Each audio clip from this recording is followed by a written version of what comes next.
across Texas. The issue is. I'm Stephen Dial in Dallas. I'm Rudy Koski in Austin. And I'm Greg Grugan in Houston, and this is Texas, the issue is. For multiple weeks, we have seen pro-Palestinian protests on college campuses. North Texas Congresswoman Beth Van Duyne has a bill that would make it a revocable offense for anyone arrested who's not from here, arrested and charged in one of these protests. I talked to her earlier this week. When you come to America from a foreign country, the rights that you have is fairly limited. It's not like you've got constitutional protections. When you come here and you spew American hate, when you spew hate against the Jewish people, when you insist and make demands that we support Hamas terrorists that have committed the worst atrocities against the Jewish people since the Holocaust, you don't deserve to stay. Would you agree that everyone that are participating in these protests are not for Hamas? They are for a ceasefire. They are for, just ending this war and not killing innocent people on either side. Do you believe that everyone who is at a pro-Palestinian rally is somehow supporting Hamas? I think there's a lot of people at these rallies that don't know what they're supporting. They're there because they think it's cool. They're there because organizers are telling them to go on campus and they're just doing it.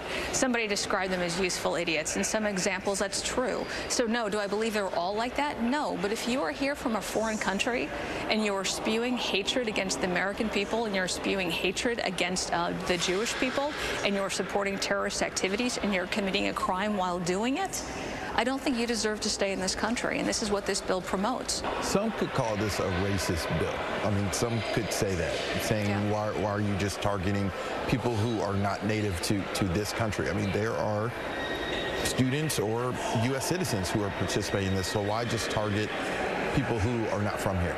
There's one thing to say it, but there's another thing actually to commit a crime on a university campus. I don't think that's a racist behavior. I think people who commit crimes, regardless of color, regardless of ethnicity, where they're from, the language that they speak, the religion that they practice, should be held accountable. So I think, saying that it's somehow racist is wrong.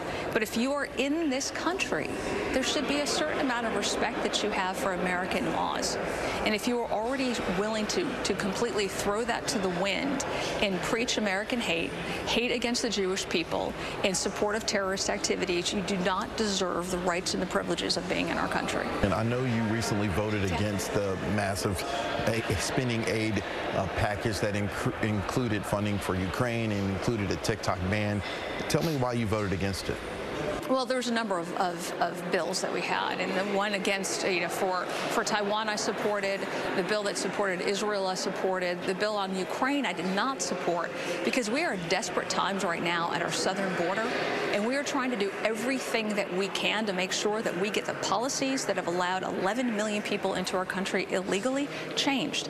And that bill, which is so supported by Democrats who, within the language of the bill of Ukraine, talk about how important it is to maintain the borders in Ukraine, don't seem to have that same respect for our borders in the U.S.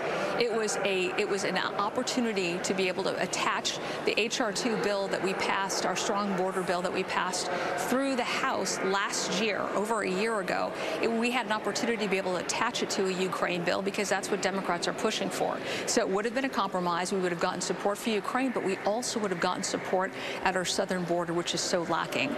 And I could not vote for one without the other.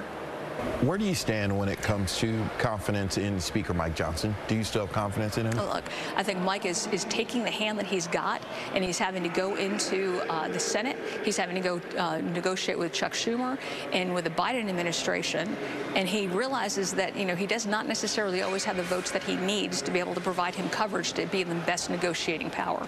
So, I have full support in Mike Johnson. He is doing the best he can in a bad situation, and there's a lot of people you couldn't pay to do that job right now. He's stepped up, and I think he's doing a great job.